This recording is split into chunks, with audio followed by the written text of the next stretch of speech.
rhythm. A message. Trying to tell me something.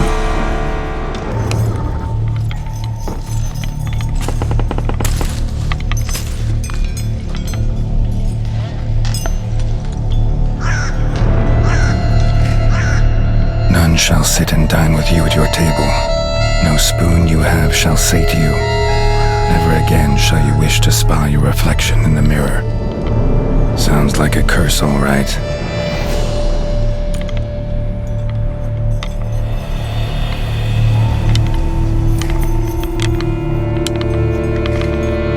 Somebody's clearly obsessed. Regis mentioned the place might be cursed. Can't be a coincidence. Need to look around.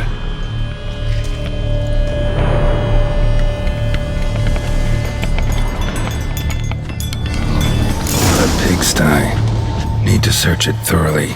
Find a way to collect some White saliva. White's obsessed. A real collector.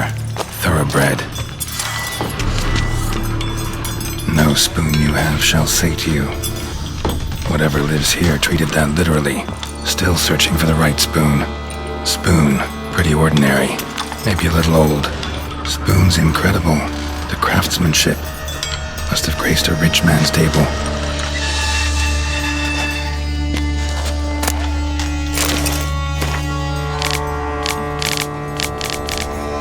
Poor girl.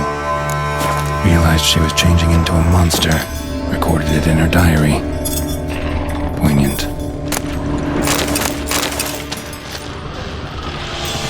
Smashed mirror. As if someone couldn't stand to look at themselves. The monster. Journal's author, maybe?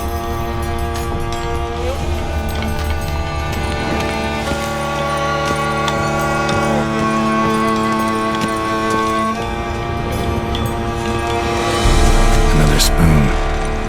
Yep, just as normal as the last one. Spinning key. Sophisticated crafting. Tag bears a description. White's a true collector.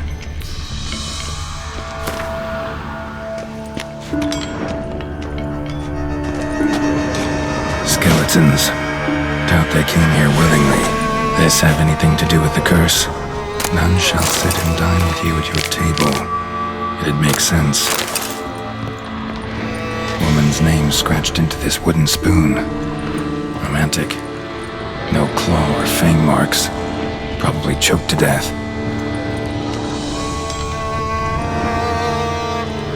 Right arm bit right off. Teeth all knocked out. Somebody tried to force feed him. Broken neck. Indentation in the skull's lateral surface. Smacked in the head with something heavy. White's obsessed. Real collector.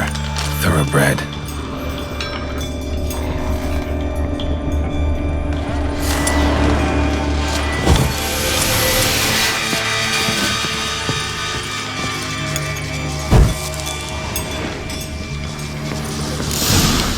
Actually does seem like a White's lair. Bit atypical, but still. Cauldron should be somewhere around here.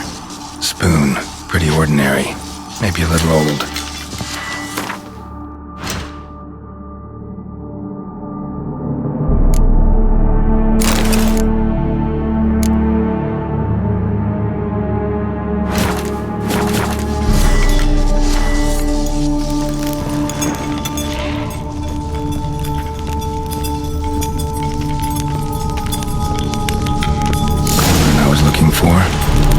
White's not particularly tidy. Table's set. White, who lives here, is getting ready for some sort of feast. White that lives here, definitely afflicted by a curse, and it's been trying desperately to lift it.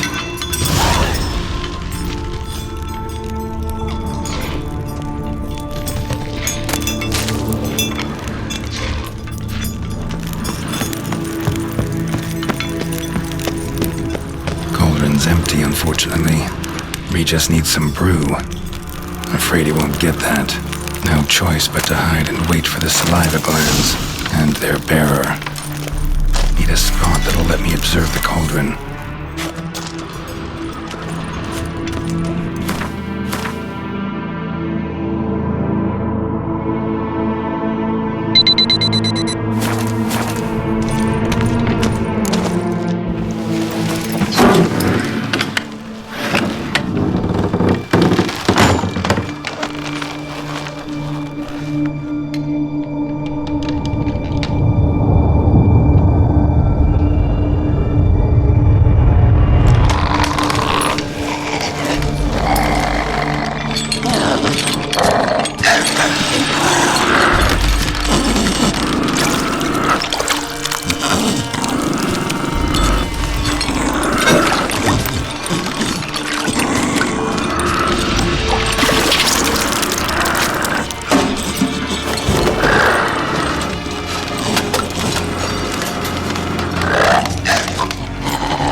not gonna hurt you.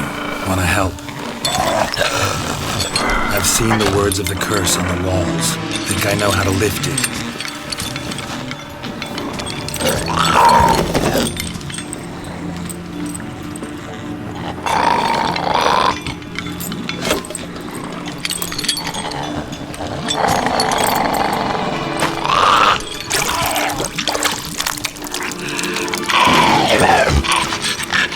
You tried to bring folk here, convince them to sit at the table with you, right? Well, I'm gonna be your guest now. Your willing guest.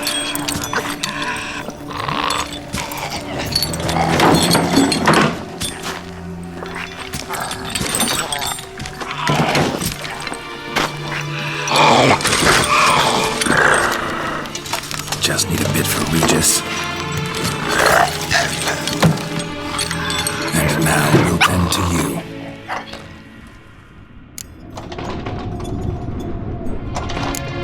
Need to get this right. Words of the curse were, none shall sit and dine with you at your table.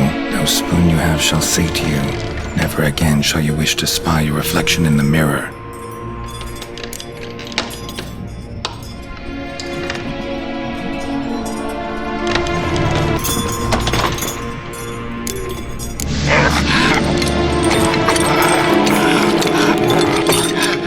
We can't use spoons. No, that won't work. You've been looking for a spoon that would feed you, but there's no such spoon. We need to eat without spoons.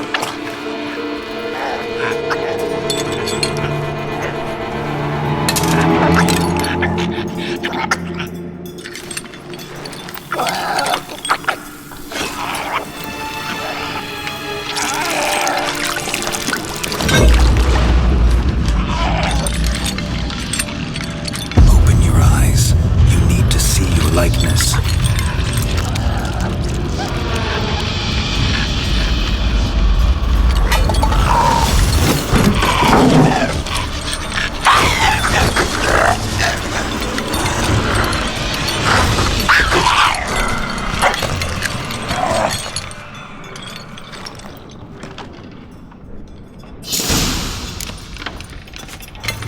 Think it worked. Just not quite like I expected.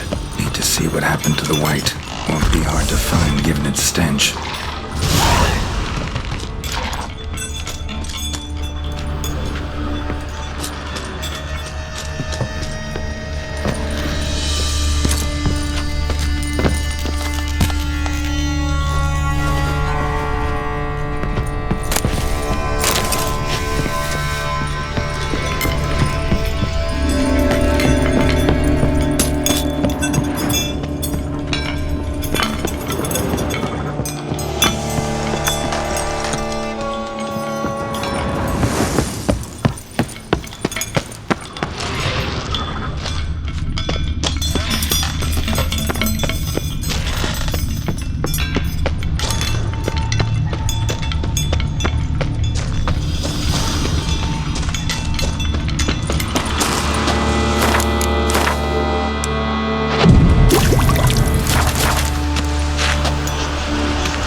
Damn, you're ugly.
eat. I must eat.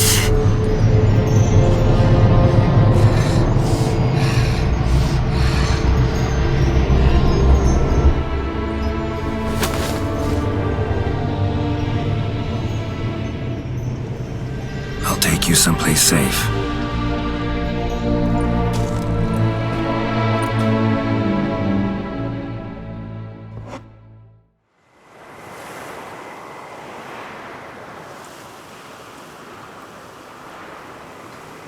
So I took her by the hand and led her here. Seemed the only sensible place for her. You did the right thing, sir. She should recover quickly here. I'm deeply pleased, finally, to make your acquaintance, sir, though I do regret the specific circumstances.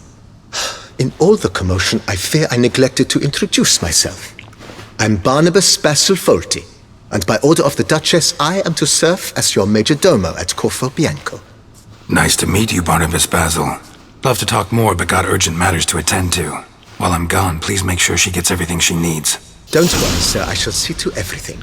She is safe here and in good hands. She'll soon be back on her feet. Might actually take a while. She hadn't eaten anything in over 100 years when I found her. Horrid. Whatever brought this about? Told me her story on the way here. Her name's Marlena. She was once the very beautiful and proud heiress to the Trastamara estate. One evening, when she was holding a banquet for friends, a beggar came to her gate seeking alms. He had a bowl and a spoon with him. He sat outside her fence and waited. I've heard of the custom. An ancient rite of hospitality that obliges one to give food and drink to such a guest lest he depart hungry. To neglect the custom is to bring great misfortune down upon oneself. Marlena didn't care a whit for the old customs. She drove the man off, saying she'd rather feed the leftovers from her feast to her dogs than to give the beggar anything. The beggar then broke his spoon, cast a curse. She was beautiful, so he said she'd never wish to look at herself in the mirror again. Since she adored feasts, he swore no one would ever wish to sit and dine with her. And as she even refused him the crumbs from her table, he swore she'd never find a spoon in the world that would sate her hunger. A harsh punishment. I imagine lifting the curse was hardly simple. Curses are tricky. They play on irony. Always gotta figure out what the catch is. Marlena had spent decades looking for a way to lift it. Transformed into a wight, she stole spoons and lured folk into her home, trying each time to get them to dine with her. Didn't work. So what did? Someone had to sit down and share a meal with her, of their own free will. They had to eat without using spoons and make her look at her reflection. That's it? That was all it required? Simplest solutions are sometimes the last that come to mind. Besides, when you're a wight, it's pretty damn hard to find willing human company for a feast. I imagine so. But, most importantly, it is now over. Please, don't worry. She will be in good hands here. Vineyard comes across as a place with a rich history. Know who owned it before me? Baron Rossel, who went bankrupt, forcing him to sell the estate to the Duchess. The Baron, in turn, had purchased it from Monsieur Boleus of the Headsman, a truly colorful man of Ketweni origin. He was actually a headsman? No, not him, but his great-grandfather. Indeed. Apparently, he was a common cut-purse who somehow secured for himself the post of ducal headsman in Beauclair. Went about his work with an exceptional penchant. They say he chopped off more heads than there are grapevines in the ducal vineyards. He never hesitated, not once. Never sliced unevenly, never botched a job. For his exemplary service, the Duke granted him a title and this estate. Monsieur Boleus, on the other hand, was an engineer in his younger years. Once retired, he settled here and took to producing wine. Sadly, misfortune struck and he lost his sense first of smell, then of taste. Additionally, he could not drink alcohol. His medic forbade it. Shame that. He gave up making wine? Not at all. He made even more of it.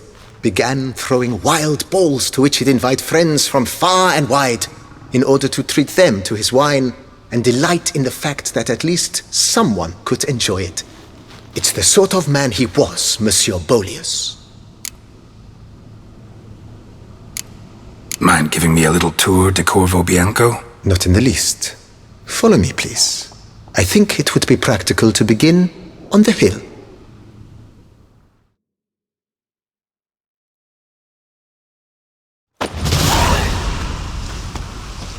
Behold, sir, your estate in all its splendor. Pretty vast. Indeed. And now, sir, allow me to show you a handful of interesting details. Follow me, please. Been a major domo all your life? Yes, I come from a long line of major domos. My father was a major domo, as was my grandfather before him, as was my great aunt. In fact, she was the one to start the tradition. Great aunt? A hard woman. It is said that already as a child, she knew where she was going and went there. When she arrived in Beauclair, she signed on as a chambermaid at one of the vineyards, then slowly worked her way up to major domo. She dragged the rest of the family up the same path.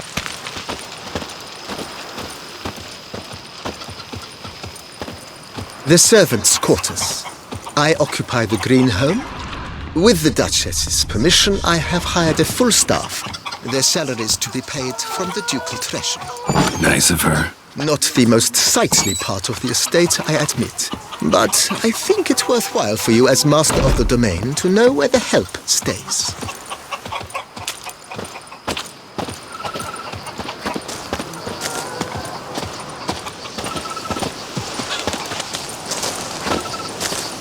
Baron Rossel ordered the vines in this part of the estate uprooted and olive groves planted in their place. They look beautiful, especially come spring. Don't look at all bad now, either.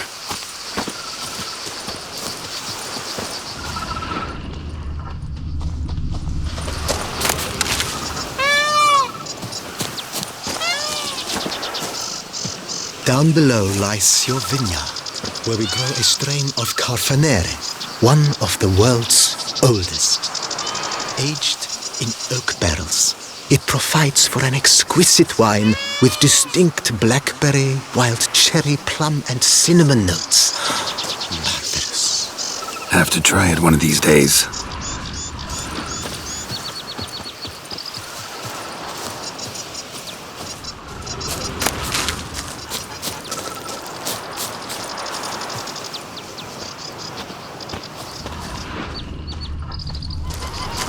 Nice well. Picturesque. Yes, though it ran dry long ago. During the raucous feasts Master Bolius held, he would order it filled with wine. There's a tale about a guest attending a Bolius ball for the first time and thus unaware of the custom. He had suffered great heartbreak and had decided to end his life by jumping into the well. The festivities were coming to a close, and the well was nearly empty when the suicidal guest finally jumped. Instead of killing himself, he nearly broke his legs. To numb the pain, he drank the wine. Drank himself to death? Not at all. When found the next day, he had concluded he'd witnessed twin miracles. The water had been changed into wine, and he had survived. He retired to a monastery in the Dragon Mountains and began preaching the wisdoms of Lebioda.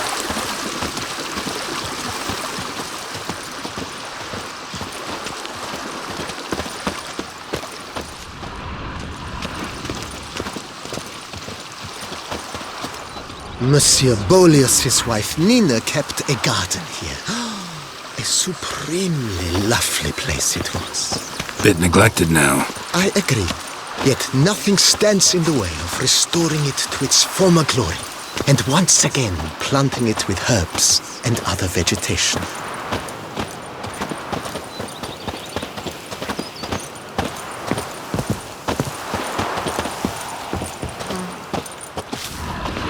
Madame Nina planted diminutive, delicate flowers and herbs here.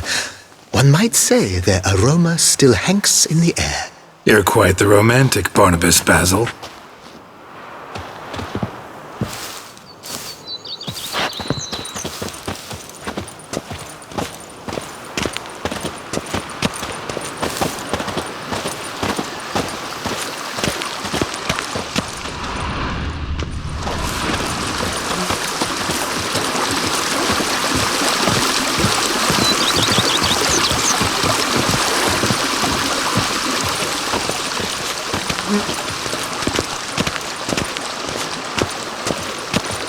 This served as an additional wine cellar in years of plentiful harvests.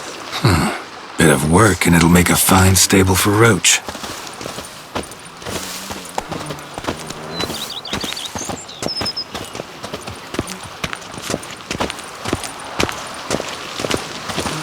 The cellars, voila. During Monsieur Bolis's time, wine was kept here, but Baron Rossel used it to store olive oil as well. I took the liberty of cleaning up the mess, which... I made while fighting the Bruxa. Thanks, Barnabas Basil. Appreciate it.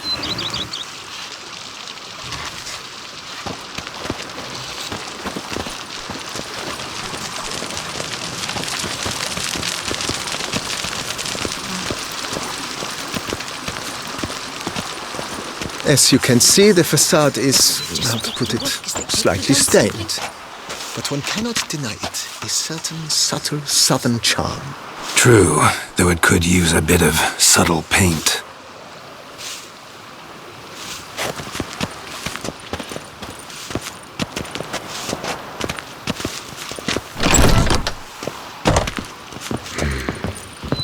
And welcome inside. On the left is the master bedroom. On the right, the dining hall and kitchen. Upstairs, you shall find the guest room, currently used for storage.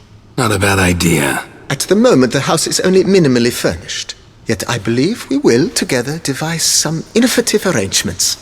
A few paintings, for instance, would breathe new life into the abode immediately. With that, sir, you've seen the full lay of the land. Corvo Bianco is a beautiful estate. Though one must admit, time has taken its toll. Forgive me for being forward, but if you were to choose to invest a small sum towards its beautification, consider me at your service on the matter. Think I'll take you up on that. Be sure to come and see you if I decide to do any remodeling. Mentioned the place could... Almost decide?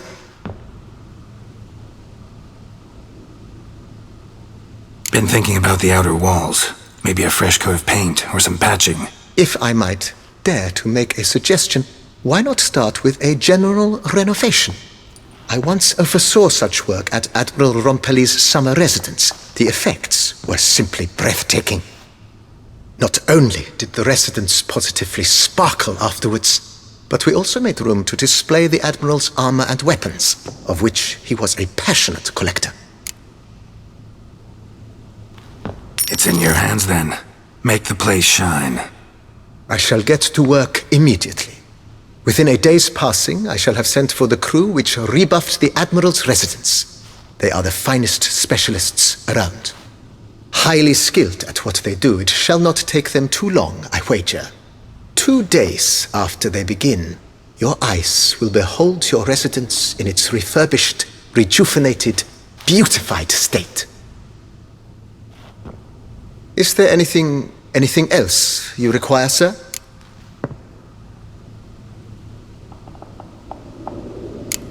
Got these spacious grounds. Oh, yes. The way I see things, given your trade, sir, you would be wise to put in a grindstone and an armorer's table. A good way to start things off, don't you think?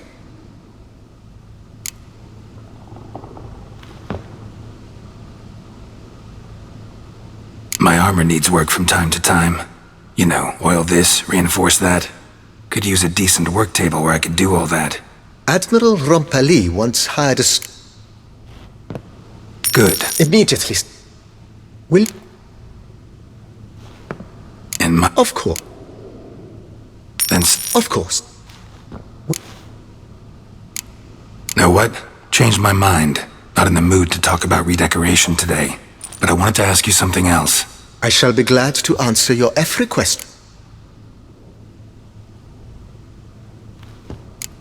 Thanks. Gotta get back to my business now. See you soon.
Pleasure to welcome you once again to the as yet humble confines of Corvo Bianco.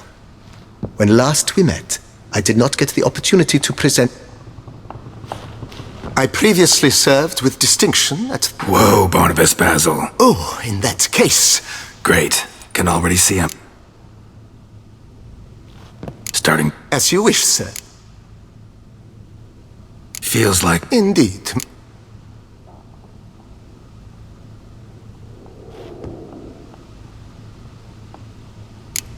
That's... Not the Renovations coming. So in Affet.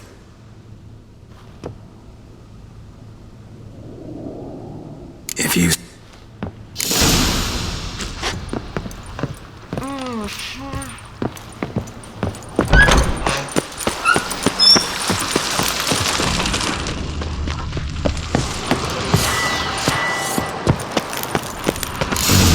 Strange.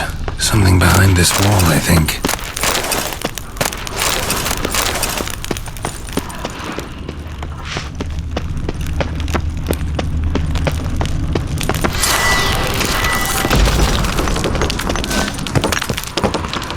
Laboratory.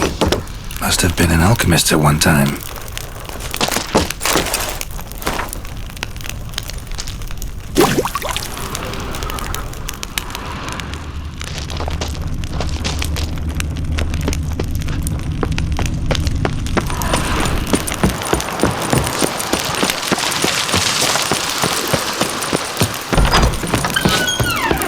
BB. A laboratory? It is. Whoever it was, Forgive me. just Then I am... starting As you wish. starting to get into this whole... What a splendid...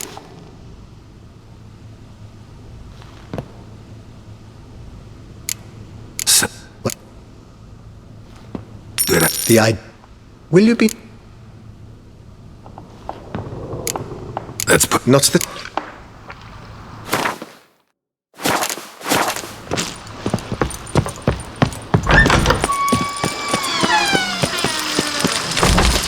Monsters are your captive. That is mine.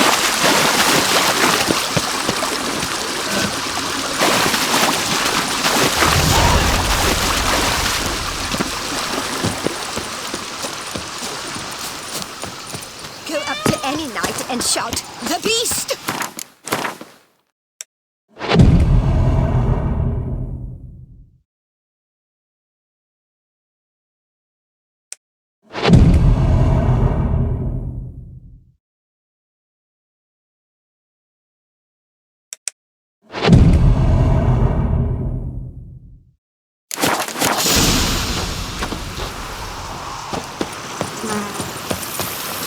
Here, kitty, kitty.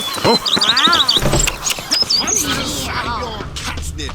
That is mine. I work from dawn to dusk, last light. Then give my wife a good long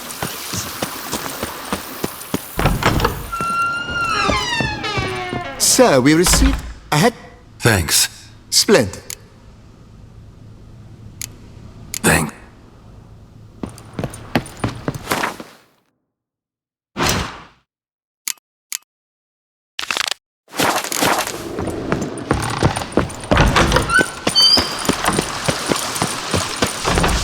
Monsters are your catnip. That is mine. Here, kitty, pissy. And what do you kick? Work.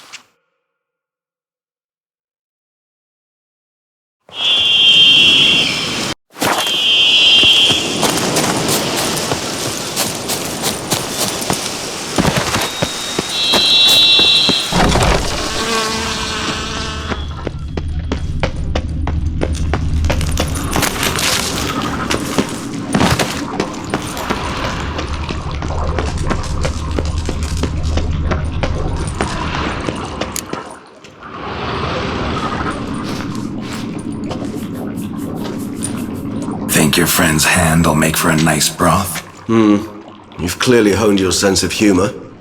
But we are not cannibals, Geralt. I took a fragment of tissue from the hand. It will suffice to prepare some resonance. What did you do with the rest? I cremated it, as our codex commands. Raven told me you'd acquired the necessary ingredient. Send your spies after me? My watchers. Were something to go wrong, I could then arrive quickly to help. Managed fine alone, but thanks for the thought. Gonna need much longer to finish brewing resonance? Mentioned the last ingredient, too. What about that? That, I fear, might prove troublesome. You see, to use the concoction to summon the memories of one, the solution must contain the blood of another specimen of the same species. Shouldn't be a problem. I happen to know a higher vampire who should be willing to help. Right, Regis?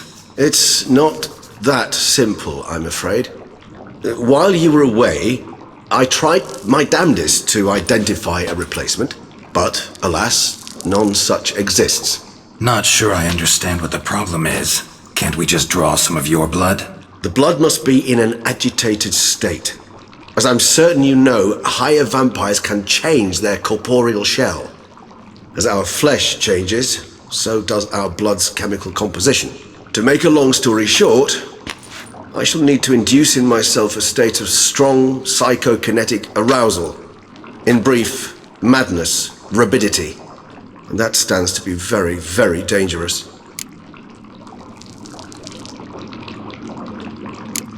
Dangerous? Why? I mean, you'll still be you, right? True, but I should be highly agitated, in a state of fury.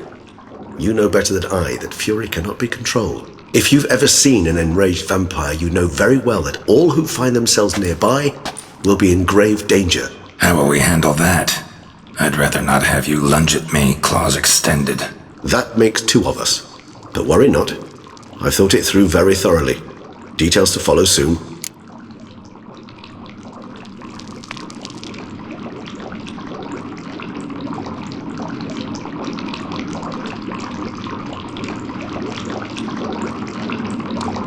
Alright, so what do you want to do? We shall visit Tesha Mudna, an ancient vampire estate. There we will find cages suspended in the air. I will enter one, be confined. You will lure beasts there. Beasts you will then kill. The bloodletting should prove profuse. Abundant enough so that the blood scent will drive me mad. Wild.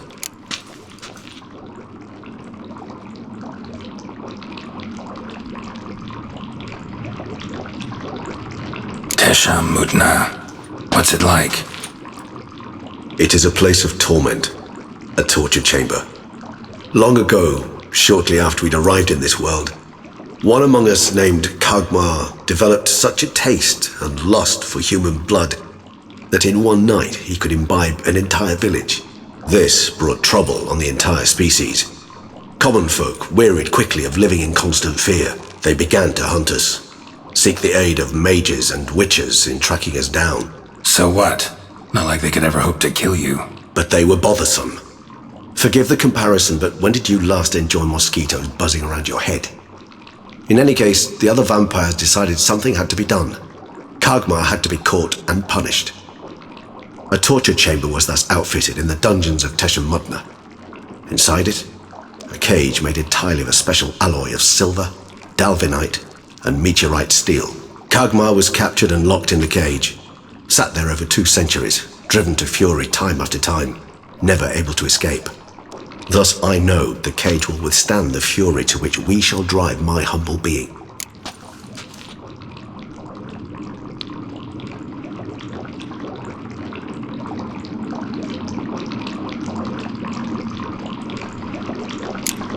Little expedition's starting to sound dangerous. Think I better prepare. I understand completely. Do tell me when you're ready to set off.